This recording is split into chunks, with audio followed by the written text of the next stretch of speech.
কর্মী ভিসায় মালয়েশিয়া যাওয়ার সময় শুক্রবার মধ্যরাতে শেষ হলেও বিমানবন্দরে রাতভর টিকিটের অপেক্ষায় ছিলেন শত শত কর্মী। দিনভর ভোগান্তিতে পড়েন তারা। বরাদ্দ 10টি সহ 12টি ফ্লাইটে কর্মী গেছে 1800-র বেশি।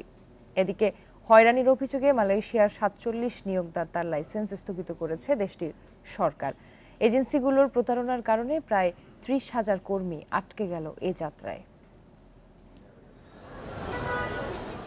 হাজারো মালয়েশিয়াগামী কর্মী শুক্রবার সকাল থেকেই ভিড় করেন শাহজালাল আন্তর্জাতিক বিমানবন্দরে। অভিযোগ, টিকিট পাইয়ে দিতে তাদের কাছ থেকে 3 গুণ পর্যন্ত টাকা বেশি নেওয়া হয়েছে। নির্ধারিত ফ্লাইট ছেড়ে যাওয়ার পরও সারারাত বিমানবন্দরে টিকিটের অপেক্ষা করেছেন অনেকে। আমরা আরো 30,000 করে বাড়তি দিছি, দেওয়ার পর আমাদেরকে রাত্রে 1টার সময় টিকিট দিছে। সকালে আসছি, এখানে এসে দেখি আমাদের টিকিটটা ক্যান্সেল করে দিছি। এয়ারলাইন্সের লোক বলতেছে আপনি যে দালালকে টাকা দিয়েছেন, যে এজেন্সিকে, ওই এজেন্সি আমার 10 জনের টাকা দেয় নাই, 10,60,000 টাকা দেয় নাই দেখে আপনাদের 10 জনের টিকিট আমি ক্যান্সেল করে যাচ্ছি সকালে। এজেন্সির প্রতারণার শিকার কোনো কর্মী 2বার টিকিট কিনলেও পাননি ফ্লাইট। শেষ সময়ে বিএমইটির ছাড়পত্রের জটিলতায় ফ্লাইট আটকে গেছে অনেকে। এই টিকিটটা নিয়ে আসছিলাম এয়ারপোর্টে আসার পরে আমার বিএমইটিটা যেহেতু দেখায় না অনলাইনে, এই জন্য আমাকে রিটার্ন করে দিছে। আমার টিকিটটা স্পয়েল হয়ে গেছে। আমরা মানুষ ভাই, আমাদের লাইভের একটা সমস্যা দাঁড়ায় গেছে এই জায়গায়। আমরা লাইভে কি করব আমরা ভেবে পাচ্ছি না। বাইরা জানায় প্রতারক এজেন্সিগুলোর বিরুদ্ধে ব্যবস্থা নেওয়া হবে। কর্মীদের ক্ষতিপূরণ দেওয়ার চেষ্টা হচ্ছে। অনেক আনএথিক্যাল এজেন্সি তাদেরকে পাঠিয়ে দেওয়ার পরে আমরা টিকিট নিয়ে আসতেছি। এটা তো অ্যাড্রেস করতে হবে। আমরা সেদিন মন্ত্রণালয়ে মিটিং করেছি, যদি এরকম কেউ যেতে না পারে সেখান থেকে কখন যা আলোচনা করা যায়, টাকা পয়সা যদি কোথাও লেনদেন হয় এগুলো রিটার্ন দেওয়ার ব্যবস্থা করবে। বিশেষজ্ঞরা বলছেন, বাংলাদেশে অভিবাসন প্রক্রিয়ায় যে ফাঁকফোকর রয়ে গেছে সেটি পূরণ করা যাচ্ছে না। এ সুযোগটা নিচ্ছে অসাধু ব্যবসায়ীরা। একজন অভিবাসীকে কেন্দ্র করে আমি আসলে টাকা তৈরি করবো।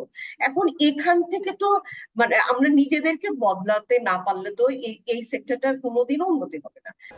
সংকট সমাধানে কর্তৃপক্ষের দ্রুত হস্তক্ষেপ দাবি কর্মীদের। মালয়েশিয়া যাওয়ার সময় বাড়ানোর দাবি তাদের। সুলতানা জাহান মিতু, ইন্ডিপেন্ডেন্ট নিউজ, ঢাকা। অব্যবস্থাপনা, নিয়োগে অনিয়ম ও অদক্ষ জনবলে ভেস্তে যাচ্ছে বিশ্বমানের হাসপাতাল তৈরির উদ্যোগ। শুরুর 1.5 বছরে বঙ্গবন্ধু সুপার স্পেশালাইজড হাসপাতালে প্রয়োজনের বিপরীতে কর্মী চিকিৎসক নেওয়া হয়েছে মাত্র 13 ভাগ। পরিচালনায় মানা হচ্ছে না নিয়মকানুন, আর এতে অনিশ্চিত দক্ষিণ কোরিয়ান বিশেষজ্ঞদের প্রশিক্ষণও। এই অবস্থায় নতুন উপাচার্য বলছেন, প্রশ্ন ফাঁসের তদন্ত শেষেই আসবে বড় নিয়োগের ঘোষণা। বঙ্গবন্ধু সুপার স্পেশালাইজড হাসপাতাল যাত্রা শুরুর 1.5 বছর পরও নেই রোগীর ভিড়, নেই চিরচেনা কোলাহল। 750 বেডের এই হাসপাতাল চালাতে লোক দরকার 2758, তবে নেওয়া হয়েছে মাত্র 376 জন। এ নিয়েও উঠেছে প্রশ্ন। বলা হচ্ছে বেশিরভাগ পদেই সুযোগ পেয়েছেন অদক্ষরা। ইভেনও যে নিয়োগও যেগুলো হচ্ছে সেগুলো তো আমরা কিছু জানতাম না। হঠাৎ করে একজন এসে বলে যে আমি প্রজেক্টে এসে নিয়োগ পাইছি। একটা দক্ষ জনবল ওখানে প্রথমেই দেওয়া উচিত ছিল, সেটা করা হয়নি। ওখানে রিক্রুটমেন্টগুলো করা হয়েছে ব্যক্তিগত ইন্টারেস্ট কিংবা মানে ব্যক্তিগত ইন্টারেস্টের জন্যই বেশি রিক্রুটমেন্ট করা হয়েছে। যে আমাদের এই ক্যাম্পাসের নিয়োগ বাণিজ্যের নামে একটা বিশাল দুর্নাম আছে। চিকিৎসক নিয়োগ থেকে আরেকজন চিকিৎসক পয়সা নেয়, এটি পৃথিবীতে সম্ভবত বাংলাদেশেই সম্ভব। কথা ছিল বিশেষায়িত সেবা দিতে কনসালটেন্ট পদে এখানে আসবেন দেশের সেরা চিকিৎসকেরা, অথচ শুরুতেই নেওয়া হয়েছে 44 জন মেডিকেল অফিসার। অভিযোগ উঠেছে একক ক্ষমতা বলে অ্যাডহক ভিত্তিতে তাদের নিয়োগ দিয়েছেন সাবেক উপাচার্য। এই মেডিকেল অফিসারদের বেশিরভাগই বিভিন্ন বেসরকারি মেডিকেল থেকে পাশ করা। এটার ব্যাপারে আমি করতে পারি, কারণ শিক্ষিত বিশ্ববিদ্যালয় তো এগুলো হয়তো বা এরা করে রাখবেন, এ ব্যাপারে কোনো মন্তব্য নেই আমার। পরিকল্পনায় ছিল এখানকার চিকিৎসকেরা বাইরে প্রাইভেট প্র্যাকটিস করতে পারবেন না। বিনিময়ে পদ অনুযায়ী মাসে বেতন পাবেন 2.5 থেকে 5 লাখ টাকা। চলবে কর্পোরেট ব্যবস্থাপনায়। 10 লাখ টাকা বেতনে আসবেন একজন প্রধান নির্বাহী। সেসব ভুলে গিয়ে চালানো হচ্ছে সরকারি প্রতিষ্ঠানের আদলে। ডেফিনেটলি নন প্র্যাকটিসিং করতে হবে।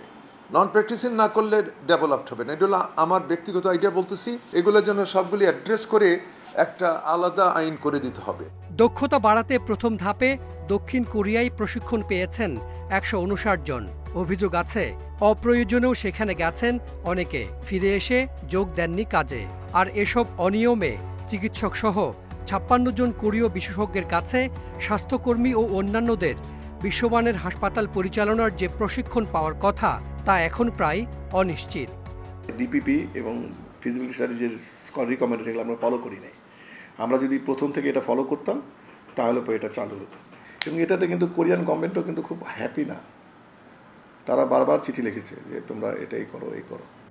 এই অবস্থায় নতুন উপাচার্য বলছেন দক্ষ চিকিৎসক পেতে দরকার আলাদা বেতন কাঠামো, পরীক্ষা ছাড়া আর কোনো নিয়োগ হবে না। আমার কাছে যে সে এসে বলবে আর অ্যাডহকে একটা নিয়োগ পেয়ে যাবে, এই সিস্টেমে আমি কোনোদিন যাব না। কোনো পরীক্ষার সিস্টেম ছাড়া একজন আসলো এবং সে যদি এরকম হয়ে থাকে যে তার কোনো পরীক্ষা ছাড়াই একটা ইউনিভার্সিটিতে ঢুকে যাওয়া, এটা তো আমার মনে হয় যে সঠিক হচ্ছে না। স্বল্প সুদের ঋণে রাজধানীতে এমন আরও একটি হাসপাতাল করে দেওয়ার কথা দক্ষিণ কোরিয়ার এক্সিম ব্যাংকের। তবে প্রথমটির নানা অব্যবস্থাপনায় আটকে গেছে সেই আয়োজন। দেশে দক্ষ ও মেধাবী চিকিৎসকের অভাব নেই, অভাব ছিল শুধু বিশ্বমানের চিকিৎসার সব আয়োজন থাকা একটি হাসপাতালের। আর এটি এখানে করতে চেয়েছে সরকার, কিন্তু কিছু মানুষের অসততা আর ভুল নীতির কারণে প্রশ্নের মুখে পড়েছে সরকারের অসাধারণ এই উদ্যোগ। Hasan Misba, independent news, Dhaka. উপাচার্য শিক্ষকদের দ্বন্দ্বে 1 মাস ধরে বন্ধ কুমিল্লা বিশ্ববিদ্যালয়। একাডেমিক কার্যক্রম স্বাভাবিক করা নিয়ে উপাচার্যের আলোচনার চিঠি প্রত্যাখ্যান করেছে শিক্ষক সমিতি। এছাড়া সিন্ডিকেটের তদন্ত কমিটির প্রতিও জানিয়েছেন অনাস্থা। এমন জটিলতায় বিশ্ববিদ্যালয় কবে খুলবে, এই অনিশ্চয়তায় হতাশ শিক্ষার্থীরা। এপ্রিল থেকে কুমিল্লা বিশ্ববিদ্যালয়ের 7 দফা দাবিতে আন্দোলন শুরু করে শিক্ষক সমিতি। তবে শেষমেশ তা উপাচার্যের পদত্যাগের দাবির আন্দোলনে রূপ নেয়। এর জেরে 29 এপ্রিল থেকে ক্লাস পরীক্ষা বর্জন সহ নানা কর্মসূচি শুরু করেন শিক্ষক সমিতির সদস্যরা। দুদিন পর সিন্ডিকেট সভার সিদ্ধান্তে অনির্দিষ্টকালের জন্য বিশ্ববিদ্যালয় বন্ধ করা হয়।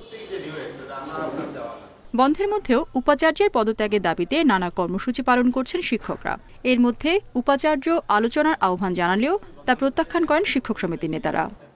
যে ওনারা দায়িত্বশীল ভূমিকা নিয়েই এসে আমাদের সাথে আলাপ করেই আমরা দেখি যে আমরা খুলে দেওয়ার পরে আবার যেন ক্লাস বর্জন না হয়, খুলে দেওয়ার পরে আবার যেন হইহট্টগোল না হয়। বিশ্ববিদ্যালয় খোলার ব্যাপারে আমাদের পরামর্শ আপনার দরকার কি? বিশ্ববিদ্যালয়টা আপনি বন্ধ করে দিয়েছেন, তো সেই কারণে আমরা ওনার সাথে আলোচনা সারা দিয়ে আমরা যাইনি।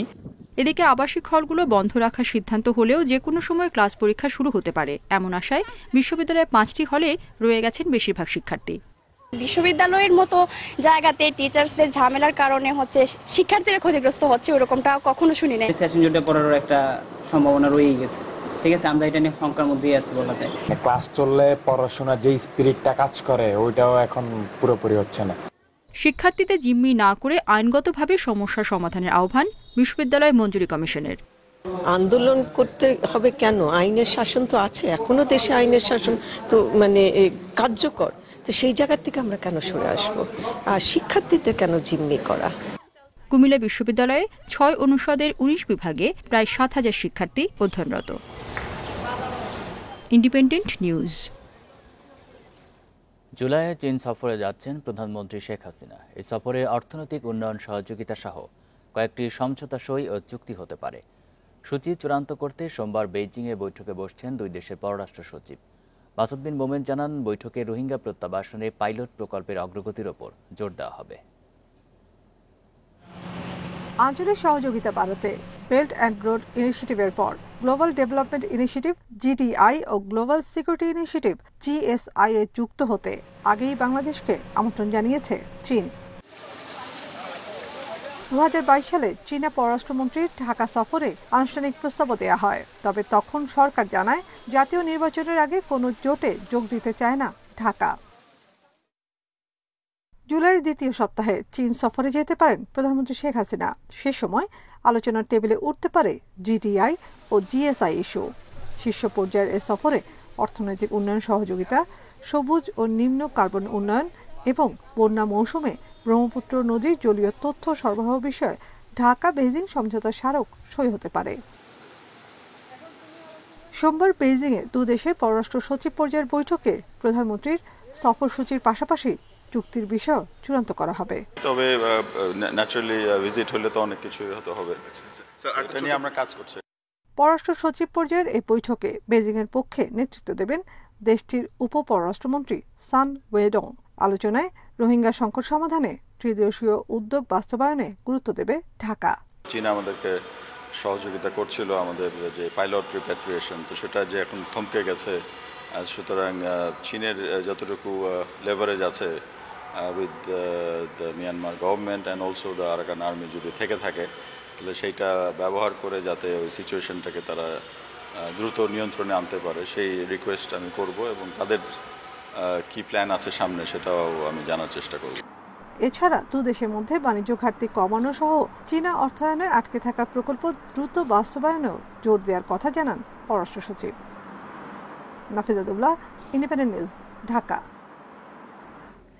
সাবেক আইজিপি বেনজির আহমেদ গ্রেফতার হবেন কিনা দুর্নীতি দমন কমিশন দুদক মামলা করলে তা আদালত দেখবে, এমন মন্তব্য করেছেন আওয়ামী লীগের সাধারণ সম্পাদক ওবায়দুল কাদের। জানান, বেনজির আহমেদের দেশত্যাগ ও ব্যাংক অ্যাকাউন্ট থেকে টাকা তোলার বিষয়টি তার জানা নেই।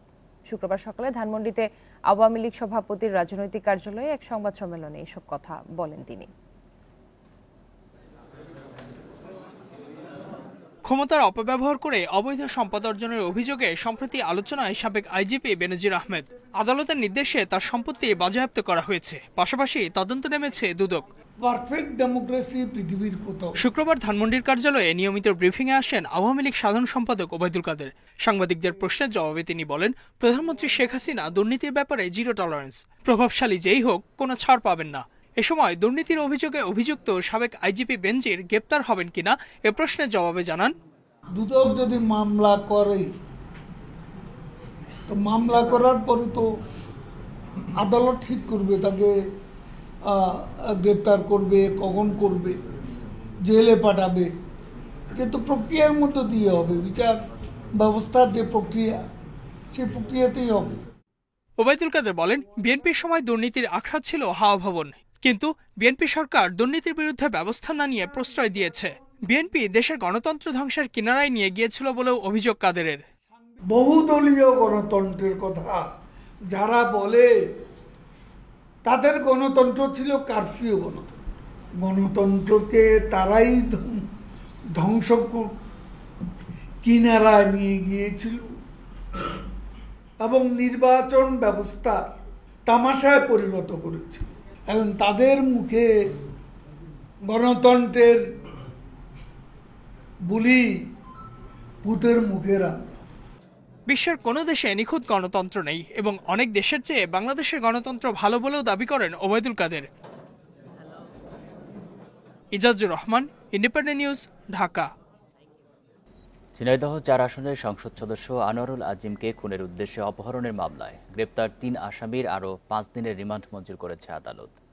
শুক্রবার ঢাকার মেট্রোপলিটন ম্যাজিস্ট্রেট শান্ত ইসলাম মল্লিকের আদালত শুনানি শেষে রিমান্ডের আদেশ দেন। আসামিরা হলেন আমানুল্লাহ ওরফে শিমুল ভূঁইয়া, তানভীর ভূঁইয়া ও সেলেস্তা রহমান। এর আগে ৮ দিনের রিমান্ড শেষে শুক্রবার তাদের আদালতে হাজির করা হয়। পরে আবারও ৮ দিনের রিমান্ড চেয়ে আবেদন করেন ডিবি পুলিশের সহকারী কমিশনার মাহফুজুর রহমান। আদালত আবেদনের শুনানি শেষে ৫ দিনের রিমান্ড মঞ্জুর করে। এর আগে ২৪ মে আসামিদের ৮ দিনের রিমান্ড মঞ্জুর করে আদালত।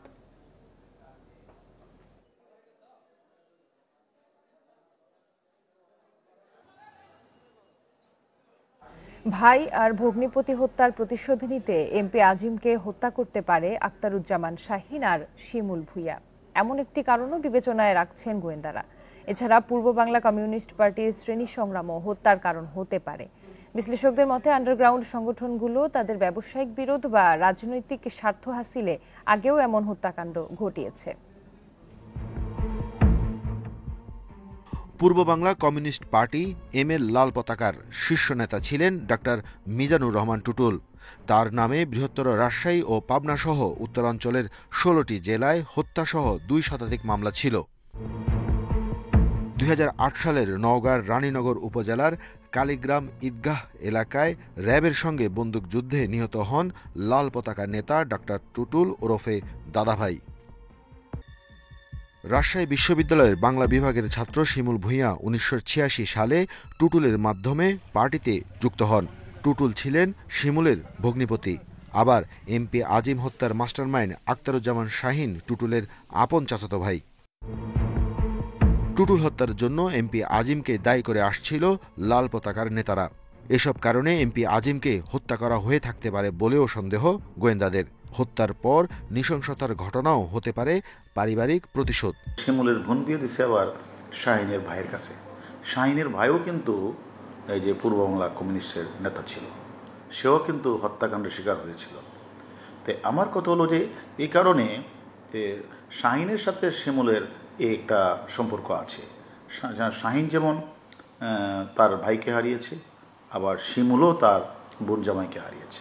তো দুইজনের আবার যে একটা ইন্টারেস্ট এখানে যে তার ভাই এবং তার বোন জামাই একজনই মারা গেছে। শিমুল ভূঁইয়া অন্তত 5টি হত্যা মামলায় বিভিন্ন সময়ে কারাগারে ছিলেন।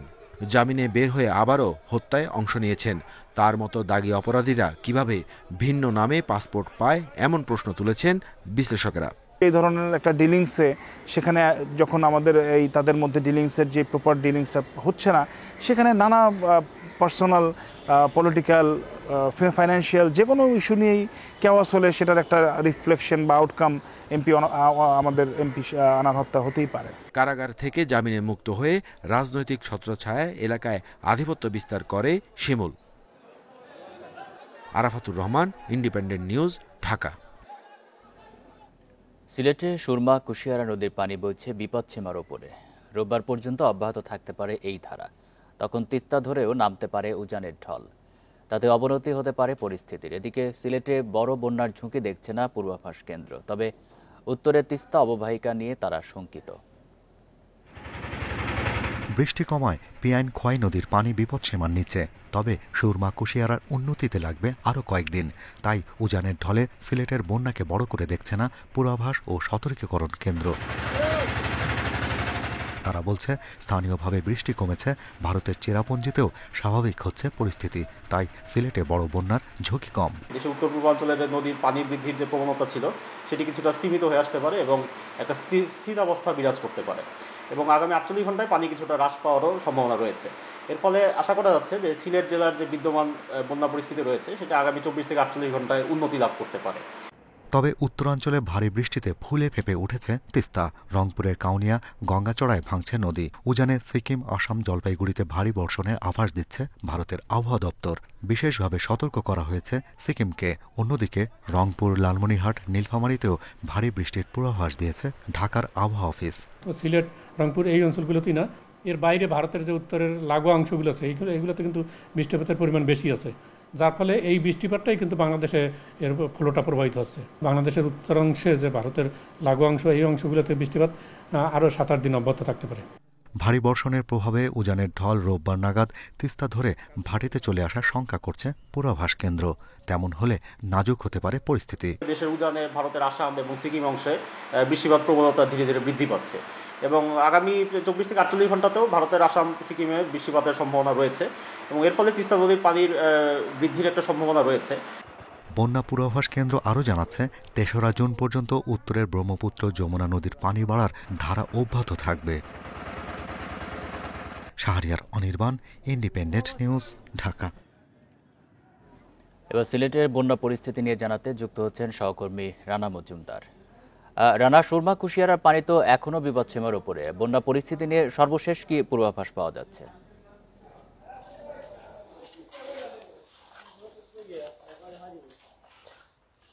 দেখুন, অন্যান্য যে নদীগুলো রয়েছে সেগুলোর পানি কিন্তু এখন বিপদসীমার নিচ দিয়ে প্রবাহিত হচ্ছে এবং সিলেটের যে 7টি উপজেলা প্লাবিত হয়েছিল এবং আকস্মিক যে বন্যার উদ্ভব হয়েছিল, সেই উপজেলাগুলোর যারা আশ্রয়কেন্দ্রে বন্যা দুর্গতরা যারা স্থান নিয়েছিলেন তাদের মধ্যেও অনেকেই কিন্তু আসলে তাদের বাড়িঘরে ফিরতে শুরু করেছেন, এমনটি আমরা জানতে পেরেছি।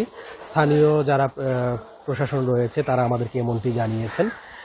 তবে আসলে এখন নতুন করে একটি শঙ্কার আসলে জায়গা তৈরি হয়েছে যে সিলেট নগরীতে কিন্তু এই মুহূর্তে আসলে অনেক যে নিম্নাঞ্চলগুলো রয়েছে নগরীর সেগুলো কিন্তু এখন কিন্তু আসলে অনেকটাই তলিয়ে গেছে বলা যায় এবং সিলেট নগরীর বিশেষ করে তালতলা, উপশহর, যতরপুর, মাসিমপুর এই এলাকাগুলো আসলে অনেকটাই তলিয়ে গেছে বলে আমরা জানতে পেরেছি এবং এর প্রধানতম কারণ হিসাবে স্থানীয় কিংবা অন্যান্য যারা রয়েছে সংশ্লিষ্ট তারা আমাদেরকে যেটি বলছেন যে সিলেটের যে সুরমা নদীর পানি এবং কুশিয়ারার পানি এটি কিন্তু বিপদসীমার উপর দিয়ে প্রবাহিত হচ্ছে এবং নগরীর তে যে আসলে নালা কিংবা ছড়া যেগুলো বয়ে চলেছে সেগুলোর পানি কিন্তু আলটিমেটলি গিয়ে নদীতে পড়ার কথা, কিন্তু সেই নদীর পানি বৃদ্ধি পাওয়ার কারণে নদীর পানি উঠছে এসে কিন্তু আসলে এই যে নগরী এলাকাগুলোতে পড়ছে বলে তারা আমাদেরকে জানিয়েছেন এবং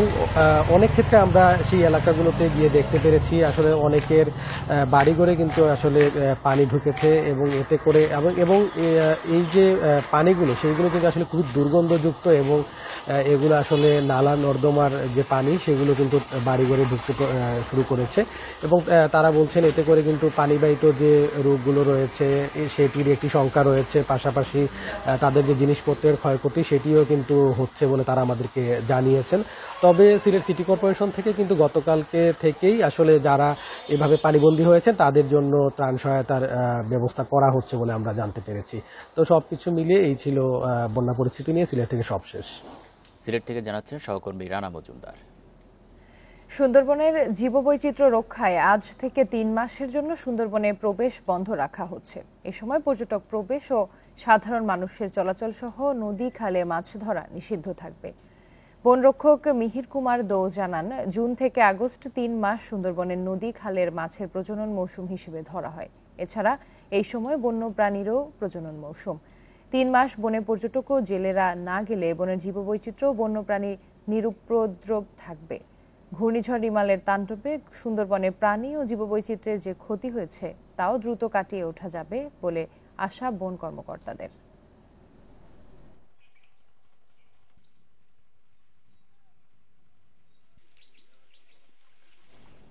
ঘূর্ণিঝড় রিমালে ব্যাপক ক্ষতি হয়েছে চিংড়ি ঘেরে। জলোচ্ছ্বাসে চিংড়ির ঘেরগুলো প্লাবিত হয় সর্বশান্ত হাজার হাজার চাষি। তবে ক্ষতিগ্রস্তদের সহায়তায় পরিকল্পনার কথা জানিয়েছে মৎস্য বিভাগ। ঘূর্ণিঝড় রিমালের সময় জলোচ্ছ্বাস জলের পানির তোড়ে ভেঙেছে বেড়িবাঁধ। পানিতে প্লাবিত বিস্তীর্ণ এলাকা। প্রবল স্রোত আর ভারী বৃষ্টিতে ভেসে গেছে চিংড়ির ঘের। খুলনার কয়রা, পাইকগাছা, দাকুব সহ 9 উপজেলায় পানিতে তলিয়ে গেছে ৯,১১৫টি গলদা ও বাগদা চিংড়ির ঘের। ভেসে গেছে ৩,৬০০ পুকুরের মাছ। এতে মাথায় হাত পড়েছে জেলার ১৪,০০০-এর বেশি চাষির। চিংড়ির চাষ, বাগদার চাষ ছিল, তাতে ভোর নাগাদ পানিতে সব ডুবে ভীষণ ক্ষতি হয়ে গেছে। জলোচ্ছ্বাসে বাগেরহাটের ৪০,০০০ চিংড়ি ঘের ভেসে গেছে। ১০০ কোটি টাকার বেশি ক্ষতির কথা জানিয়েছেন চাষিরা। ক্ষতি কাটিয়ে উঠতে সরকারের কাছে চেয়েছেন সহযোগিতা। 8 একর জমির পর ঘের করি, আমার 14 লক্ষ টাকার মতন আমার ক্ষতিগ্রস্ত হয়ে গেছে। এমন সময়টা ভেঙে গেছে যে আমরা মাছ তুলতে পারিনি। সমস্ত মাছগুলো হয়তো বের হয়ে গেছে, ঘেরে কোনো মাছ নাই।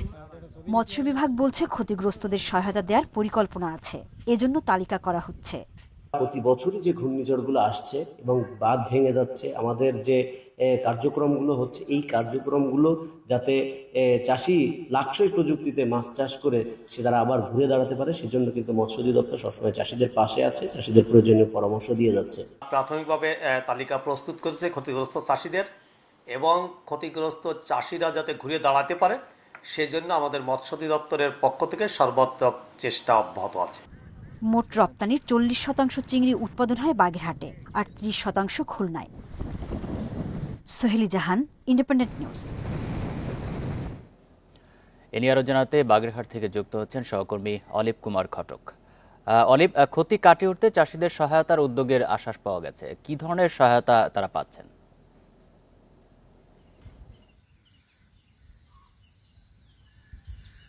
দেখুন, আপনাকে প্রথমে জানিয়ে রাখি, বাগেরহাট উপকূলীয় এই জেলাতে কিন্তু চিংড়ি চাষের কিন্তু 70 থেকে 80% মানুষ কিন্তু এই চিংড়ি চাষের সাথে জড়িত।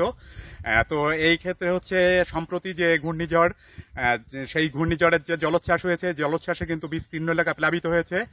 আপনি জানেন বাগেরহাট জেলাতে আপনার প্রায় 74,000 চিংড়ি চাষি রয়েছে। তো এই চিংড়ি চাষির 74,000-এর ভেতরে কিন্তু আপনার 40,000 ঘের কিন্তু আমাদের এই জলোচ্ছ্বাসে কিন্তু ভেসে গেছে। এই ভেসে যাওয়ায় কিন্তু এখানে চাষিরা ভীষণভাবে ক্ষতিগ্রস্ত হয়েছে এবং তাদের কিন্তু বিভিন্ন ব্যাংক থেকে এবং বিভিন্ন লোকের কাছ থেকে কিন্তু ধার করা রয়েছে টাকা। এই টাকা কিন্তু তারা পরিশোধ করা এখন কিন্তু কঠিন হয়ে গেছে। তো সেক্ষেত্রে তারা বলছে যে এখন যদি সরকারের থেকে যদি সহযোগিতা তাদের না করা হয়, তাহলে কিন্তু তাদের যে এই যে সামনে যে মৌসুম রয়েছে, এই মৌসুমে কিন্তু তাদের হাতে কিন্তু এখন যে নতুন করে মাছ ছাড়বে সেই টাকা কিন্তু তাদের হাতে নেই। তো তারা বলছে যে সরকার যদি আমাদের এখন সহজ শর্তে ঋণ দেয় তাহলে কিন্তু আমাদের উপকার হবে। তা সেক্ষেত্রে আমি কথা বলেছিলাম মৎস্য বিভাগের সাথে। তারা যেমনটি বলেছে যে তারা এই যে বাগেরহাটে যে 40,000 চিংড়ি চাষি ক্ষতিগ্রস্ত হয়েছে, তাদের কিন্তু তারা একটা তালিকা করে তাদের যে অধিদপ্তর রয়েছে সেই অধিদপ্তরে তারা ইতিমধ্যে সেই তালিকা তৈরি করে প্রেরণ করেছে। তারা বলছে যে আমি এ বিষয়ে কথা বলেছিলাম, তিনি আমাদের যেমনটি জানিয়েছেন যে বাগেরহাটে যে চিংড়ি চাষি রয়েছে তাদেরকে যাতে আর্থিক সহায়তা করা যায় সেজন্য কিন্তু তারা সরকারের সাথে আলোচনা করবে এবং তারা মন্ত্রণালয় পর্যন্ত কথা বলতে চেয়েছে। তো আপনাকে বলতে চাই যে এখানে আমি যে স্থানে দাঁড়িয়ে আছি এই এলাকা কিন্তু এখানে যারা মৎস্য চাষ করে তারা কিন্তু এখানে এত পানি উঠছিল যে এই পানি কিন্তু তারা আগে কখনো দেখে নাই। যে 30-35 বছর ধরে তারা এখানে ঘের করছে, কিন্তু এখানে কিন্তু আগে এই পরিমাণ পানি ওঠে না। এবার এই এলাকা কিন্তু বিস্তীর্ণ এলাকা, চারিদিকে দেখবেন তাকালে সবখানে কিন্তু ঘের আর ঘের। তো এই ঘের কিন্তু ভেসে যে তাদের কিন্তু চরম ক্ষতি হয়েছে এবং তারা বলছে যে এইখানে যদি সরকার সহযোগিতা না করে তাহলে কিন্তু আমাদের ঘুরে দাঁড়ানো খুব কঠিন হয়ে যাবে। তো তারা বলছে যে সরকার যেন আমাদের এই বিষয়ের মানে এই খাত থেকে যেন আমরা ঘুরে দাঁড়াতে পারি, সেইটার জন্যই কিন্তু তারা কথা বলছে। আমি একটু জানিয়ে রাখতে চাই, বাগেরহাটের যে মোট রপ্তানি 40% কিন্তু বাগেরহাট থেকে আসে। তো এই বাগেরহাটে যদি আপনার এই খাতে যদি সহযোগিতা না করা হয় তাহলে কিন্তু চাষিদের ঘুরে দাঁড়ানো কিন্তু খুব কঠিন হয়ে যাবে। এই ছিল আমার কাছে সর্বশেষ। বাগেরহাট থেকে জানাচ্ছেন সহকর্মী অরিপ কুমার ঘটক। আগের রুটিনে 30শে জুন থেকে এইচএসসি ও সমমানের পরীক্ষা অনুষ্ঠিত হবে। কোনো ধরনের ভুয়া বিজ্ঞপ্তিতে বিভ্রান্ত না হওয়ার পরামর্শ দিয়েছে শিক্ষা মন্ত্রণালয়। শুক্রবার রাতে মন্ত্রণালয়ের তথ্য ও জনসংযোগ বিভাগ এক বিজ্ঞপ্তিতে এসব কথা জানিয়েছে। তাতে বলা হয়েছে পরীক্ষা পেছানোর বিষয়ে কোনো সিদ্ধান্ত হয়নি। এর আগে ঘূর্ণিঝড় ও বন্যার কারণে পরীক্ষা পেছানোর মিথ্যা তথ্য দিয়ে একটি বিজ্ঞপ্তি সামাজিক যোগাযোগ মাধ্যমে ছড়িয়ে পড়ে। এতে কাউকে বিভ্রান্ত না হওয়ার আহ্বান জানিয়ে শিক্ষা মন্ত্রণালয় জানালো 30শে জুন থেকে আগের রুটিন অনুযায়ী হবে এইচএসসি ও সমমানের পরীক্ষা।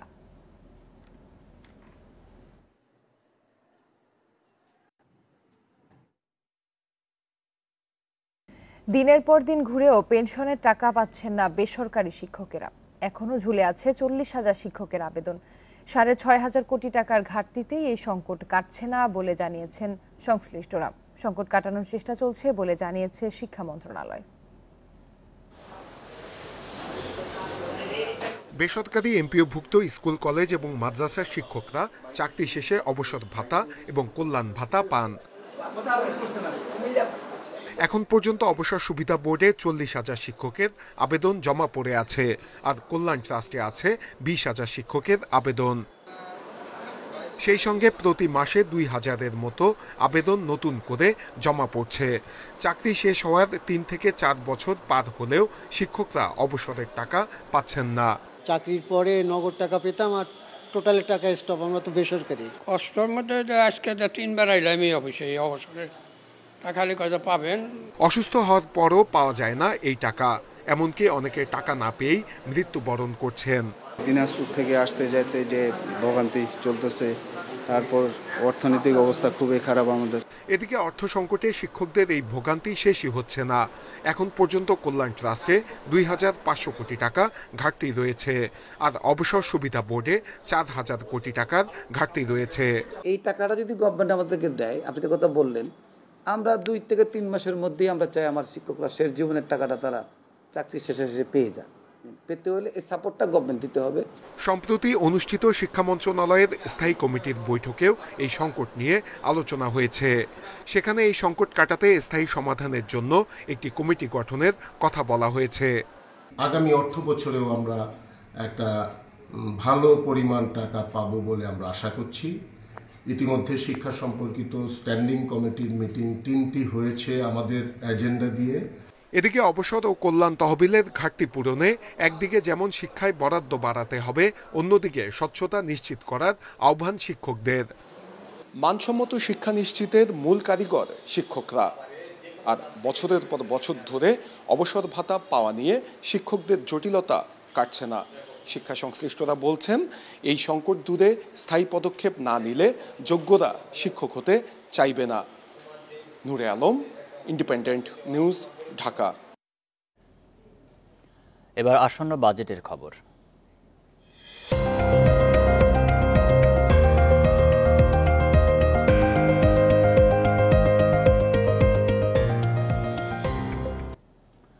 প্রণোদনা ও ভর্তুকি খাতে আসন্ন বাজেটে প্রায় 10,000 কোটি টাকা বরাদ্দ বাড়াচ্ছে সরকার। রাখা হচ্ছে 1,20,000 কোটি টাকার বেশি। পরিকল্পনা প্রতিমন্ত্রী বলছেন, অর্থনীতি গতিশীল রাখতেই সরকারের এমন সিদ্ধান্ত। তবে অর্থনীতিবিদরা বলছেন, প্রণোদনা ও ভর্তুকির অর্থ ধনীদের পকেটেই বেশি যাচ্ছে। চলতি অর্থবছর ভর্তুকি ও প্রণোদনা খাতে বরাদ্দ রাখা হয় 1,10,672 কোটি টাকা। আসন্ন বাজেটে যা বেড়ে হচ্ছে 1,20,585 কোটি টাকা। সর্বোচ্চ 40,000 কোটি টাকা ভর্তুকি থাকছে বিদ্যুৎ খাতে। এলএনজি আমদানিতে ভর্তুকি 7,000 কোটি টাকা। কৃষিতে ভর্তুকি না বাড়লেও সামনে বাজেটে সরকারি চাকরিজীবীদের রেশনের খাদ্যে ভর্তুকি বেড়ে হচ্ছে 7,360 কোটি টাকা। ভর্তুকি মূল্যে টিসিবি এবং ওএমএস এর নিত্যপণ্য বিক্রিতে বরাদ্দ থাকছে 19,000 কোটি টাকা। ঋণদাতা সংস্থা আইএমএফ এর পরামর্শ পাশ কাটিয়েই বাড়ানো হচ্ছে ভর্তুকি। ভর্তুকি প্রণোদনা এটা তো অর্থনীতিকে অনেক ক্ষেত্রেই চাঙ্গা রাখবার জন্য, বা আইএমএফ প্রত্যেকটা দেশের এক অবস্থানে যে দেখে তা নয়, একভাবে তারা দেখে আর আমাদের দেখতে হয় আরেকভাবে। তাদের সব কথায় আমরা মেনে নিয়ে আমরা আমাদের ইকোনমিকে সচল রাখতে পারবো না। রপ্তানি খাতে প্রণোদনা 8,000 কোটি টাকা থেকে কমে হচ্ছে 7,825 কোটি টাকা। এলডিসি উত্তরণকে মাথায় রেখে রপ্তানিতে প্রণোদনা কমানোর পক্ষে অর্থনীতিবিদরাও। তবে তারা বলছেন, বিদ্যুতে ভর্তুকির সুবিধা পাচ্ছে উৎপাদকরা।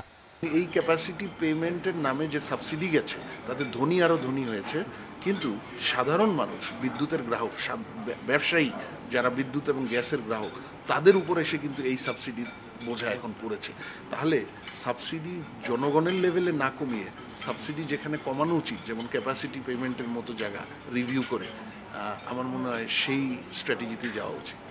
আসছে বাজেটে সরকারি বেসরকারি হাসপাতাল, এনজিও, গবেষণা সংস্থা সহ বিভিন্ন প্রতিষ্ঠানের জন্য ভর্তুকি থাকছে 12,000 কোটি টাকা। Hari Saha, independent news, Dhaka. চাঁদপুরে অনলাইন পেজ খুলে ইলিশ বিক্রির নামে প্রতারণা করছে একাধিক চক্র। ক্রেতারা বিকাশ বা নগদে টাকা পাঠানোর পর পাচ্ছেন না ইলিশ। প্রতারিত হচ্ছেন ক্রেতারা, সুনাম নষ্ট হচ্ছে প্রকৃত ব্যবসায়ীদের। প্রতারক চক্রকে রুখতে এরই মধ্যে নানা উদ্যোগ নিয়েছে পুলিশ। আমি অর্ডার করেছি তাদের কাছ থেকে এবং আমিও দেখেছি তাদের গুণগত মান এবং তারা খুবই কোয়ালিটি সম্পন্ন। এবং ভুয়া অনলাইন পেজ খুলে মডেলদের নকল ভিডিও বার্তা, লোভনীয় অফারে ক্রেতা আকৃষ্ট করে বিক্রি করা হচ্ছে চাঁদপুরের ইলিশ। দরদামের পর বিকাশে অগ্রিম লেনদেন করে অর্ডার নিশ্চিতের পর সেই মোবাইল নম্বরটি ব্লক করে দিচ্ছে প্রতারক চক্র। এভাবে প্রতিদিন প্রতারিত হচ্ছে দেশ বিদেশের অনেক ক্রেতা। তবে ইলিশের প্রকৃত ব্যবসায়ীরা জানান, ক্যাশ অন ডেলিভারি সিস্টেমে চাঁদপুরের ইলিশ বিক্রি করা হয়। তো মাছঘাটে আসার পর এমন একটা সিচুয়েশন যে আমি 114 নম্বর দোকান কোনটা, এখানে কেউই সেভাবে বলতে পারে না। যারা প্রতারণা করে তারা মানুষকে ধোঁকা দিয়ে আমাদের যে ব্যবসা হচ্ছে, আমাদের যে অরিজিনাল ব্যবসায়ী যারা আমাদের ক্ষতিগ্রস্ত করতেছে। ফ্রি বুস্টিং করে মানে বিভিন্ন অফার দেয়, 1 কেজি মাছ 500 টাকা বা 2 কেজি মাছ 1000 টাকা। ক্রেতাদের স্বার্থ রক্ষায় অনলাইন বিক্রেতাদের তথ্য যাচাই বাছাই করে তালিকাভুক্ত করা হচ্ছে। এই বিষয়ে আমরা গত বছর জেলা পুলিশের সাথে আমরা চাঁদপুর মৎস্য বণিক সমবায় সমিতি আমরা কাজ করেছি। আমরা আমাদের যে এখানে অনলাইন ব্যবসায়ী আছে, আমরা আমাদের সমিতির পক্ষ থেকে তাদেরকে তালিকাভুক্ত করেছি এবং একজন সদস্যের রেফারেন্স নিয়ে তাদেরকে ব্যবসা করার আমরা অনুমতি দিয়েছি। প্রতারণা ঠেকাতে চাঁদপুরের পুলিশ সুপারের ভেরিফাইড পেজে প্রকৃত প্রতিষ্ঠানগুলোর নাম দেওয়া হয়েছে। অনলাইনে আসলে আপনারা যাচাই না করে আপনারা ইলিশ মাছ কিনতে যাবেন না। আর আমরা যে লিস্টগুলো দিয়েছি চাঁদপুর অঞ্চল থেকে, চাঁদপুরের পুলিশ সুপার স্যার ভেরিফাইড যে 40টা বা 41টা প্রতিষ্ঠানের নাম দিয়েছে, সেখান থেকে কিনলে আপনারা প্রতারিত হবেন না বলে আমরা আশা করি। চাঁদপুর মাছঘাট থেকে প্রতিদিন অনলাইনে 300 থেকে 600 মণ পর্যন্ত ইলিশ ডেলিভারি দিচ্ছে ব্যবসায়ীরা। Independent news. এ নিয়ে আলোচনাতে চাঁদপুর থেকে যুক্ত হচ্ছেন সহকর্মী মনিরুজ্জামান বাবলু। বাবলু, অনলাইনে এমন প্রতারণা বাড়ার কারণ হিসেবে কি বলছে পুলিশ, আর ক্রেতারা কি কোনো ধরনের আইনি সহায়তা পাচ্ছেন? চাঁদপুরে ইলিশের বাড়ি চাঁদপুরে, এখানে কিন্তু ইলিশের যে অবতরণ কেন্দ্র রয়েছে, যে মাছঘাট রয়েছে, এখানে ক্রেতারা সরাসরি মাছ কেনার পাশাপাশি কিন্তু ক্রেতারা অনলাইনে মাছ কিনতে পারে। এই অনলাইনে মাছ কেনার জন্য যে এখানে যে অনলাইন ব্যবসায়ীরা রয়েছেন, তারা কিন্তু তাদের ভেরিফাই যে তাদের পেজ থেকে তারা বিভিন্ন মডেলদেরকে নিয়ে কিন্তু বিজ্ঞাপন দিয়ে থাকে। আর সেই বিজ্ঞাপনগুলোকে আবার ডাউনলোড করে আবার অন্যরা প্রতারক চক্ররা সেগুলোকে আবারও বুস্টিং করে, এবং সেই বুস্টিং করে কিন্তু যারা দেশ বিদেশের ক্রেতা রয়েছেন তারা প্রতারিত হচ্ছেন।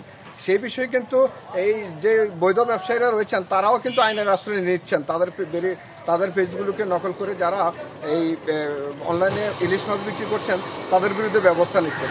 ক্রেতারাও কিন্তু সরাসরি এসে ভোক্তা অধিকার অথবা থানা পুলিশ অথবা যে সরাসরি মাছঘাটে এসে যে ব্যবসায়ীরা রয়েছেন তাদের সাথে কিন্তু তারা অভিযোগ দেওয়ার চেষ্টা করছেন। সম্প্রতি এমন অভিযোগের কিন্তু অনেকগুলো অভিযোগ জমা হয়েছে জেলা পুলিশ সুপার সহ চাঁদপুর সদর থানা পুলিশের কাছে। সেই অভিযোগের প্রেক্ষিতে পুলিশ প্রশাসন এবং ভোক্তা অধিকার সহ জেলা প্রশাসক এবং মৎস্য অবতরণ কেন্দ্রের যে বণিক সমিতি রয়েছে তাদের সমন্বয়ে কিন্তু যারা বৈধভাবে অনলাইনে ইলিশ বিক্রি করছেন তাদের একটি তালিকা তৈরি করা হয়েছে। এই তালিকার প্রেক্ষিতে পুলিশ প্রশাসন থেকে সেই তালিকাগুলো ফোন নাম্বার সহ তাদের ভেরিফাইড পেজে প্রকাশ করা হচ্ছে। ওই পেজের বাইরে যদি কেউ অনলাইনে ইলিশ মাছ ক্রয় করেন সেটা অবৈধ হবে এবং সেটা প্রতারিত হওয়ার সম্ভাবনা থাকে।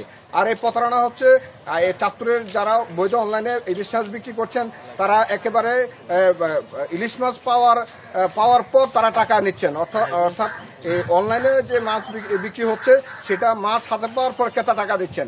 আর যারা অবৈধভাবে ভুয়া পেজ খুলে অনলাইনে মাছ বিক্রি করছেন তারা কিন্তু তারা ইলিশ মাছ টাকা নিয়ে তারপরে মাছ দিচ্ছে না। এই হলো চাঁদপুর ইলিশের যে মৎস্য অনলাইন ব্যবসায়ীরা আছে তারা বলছেন যে তারা মাছ দেওয়ার পর টাকা নিচ্ছেন, আর ভুয়া যারা তারা টাকা নেওয়ার পর মাছ দিচ্ছেন না। এই হলো পার্থক্য এবং আইনানুগভাবে সেটি ব্যবস্থা নেওয়া হচ্ছে। এই ছিল আমার কাছে চাঁদপুরের অনলাইন মৎস্য বিষয়, এই ছিল সর্বশেষ। চাঁদপুর থেকে জানাচ্ছিলেন সহকর্মী মনিরুজ্জামান বাবলু। ঢাকার 2 সিটি কর্পোরেশনে এবার কোরবানির হাট বসছে 17টি, এর মধ্যে অস্থায়ী 15 হাটের ইজারা প্রায় চূড়ান্ত। এতে 2 সিটির রাজস্ব আদায় হবে 41 কোটি টাকার বেশি। সিটি কর্পোরেশন বলছে ইজারা নিয়মের ব্যত্যয় ঘটিয়ে বাইরে হাট বসালে নেওয়া হবে কঠোর ব্যবস্থা। উত্তরে 7টি হাটেই থাকবে ডিজিটাল ব্যাংকিং সুবিধা। আর কয়দিন পরেই ঢাকা দক্ষিণের আমুলিয়ার এই মাঠে বসবে কোরবানির হাট। এরই মধ্যে 65 লাখ টাকায় চূড়ান্ত হয়েছে ইজারা। এবার ঢাকা দক্ষিণ সিটি কর্পোরেশনে অস্থায়ী হাটের ইজারা দেয়া হচ্ছে 9টি। এতে রাজস্ব আদায় হবে 25 কোটি টাকার বেশি। আর ঢাকা উত্তরে অস্থায়ী হাটের ইজারা হচ্ছে 6টি। এসব থেকে রাজস্ব আসবে প্রায় 16 কোটি টাকা। এছাড়াও 2 সিটির স্থায়ী হাট গাবতলী ও সারুলিয়া হবে বেচাকেনা। বেশিরভাগ হাটের ইজারাই চূড়ান্ত, প্রায় 2-1 দিনের মধ্যে আসবে ঘোষণা। ঈদের 5 দিন আগে থেকে বসবে হাট, চলবে ঈদের পরদিন পর্যন্ত। নির্দিষ্ট স্থানের বাইরে পশু তোলা হলে নেওয়া হবে ব্যবস্থা। পশু কোরবানি দিবে তাদের সুবিধার্থে 11টি বা 12টি হাট আমাদের দক্ষিণ সিটি কর্পোরেশন আওতাধীন এলাকা আমরা সুনির্দিষ্ট করেছি, এবং সেটা একটি ক্যাচমেন্ট এরিয়া চিন্তা ভাবনা করেই কিন্তু মাননীয় মেয়র মহোদয় সেটি সিদ্ধান্ত নিয়েছেন এবং সেই আলোকে ইজারা দেওয়া হচ্ছে। সুতরাং এর বাইরে যদি কেউ দিয়ে থাকে তার বিরুদ্ধে অবশ্যই ব্যবস্থা নেওয়া হবে, কঠোর ব্যবস্থা নেওয়া হবে। ঢাকা উত্তরের 7টি হাট ব্যবস্থাপনা এরই মধ্যে চূড়ান্ত হয়েছে। ক্যাশলেস ট্রানজ্যাকশনের আহ্বান জানিয়ে উত্তর সিটির মেয়র বলছেন সব হাটেই রাখা হবে ডিজিটাল ব্যাংকিং ব্যবস্থা। পিওএস মেশিন ব্যবহার থাকবে, ক্রেডিট কার্ড থাকবে, এমএফএস থাকবে। সুতরাং যে ধরনের একজনের একটা গরু পছন্দ হলো কিন্তু তার কাছে সাফিসিয়েন্ট টাকা নেই, সাথে সাথে ক্রেডিট কার্ডের মাধ্যমেও সেখানে অনলাইন বা এমএমএস এর মাধ্যমে তারা সকল ধরনের ট্রানজাকশন করতে পারবে, এটি আমরা সম্পূর্ণ করেছি। সুষ্ঠু বর্জ্য ব্যবস্থাপনার জন্য ঈদ ও পরদিনের মধ্যে কোরবানি সম্পন্ন করার আহ্বান জানিয়েছে ঢাকার 2 সিটি কর্পোরেশন। বন ইবনে কামাল, ইন্ডিপেন্ডেন্ট নিউজ, ঢাকা। এই ছিল এখনকার সংবাদে। ইন্ডিপেন্ডেন্ট টেলিভিশনের সব খবরের আরো বিস্তারিত জানতে চোখ রাখুন ফেসবুক, এক্স এবং ইউটিউবে। ধন্যবাদ সবাইকে।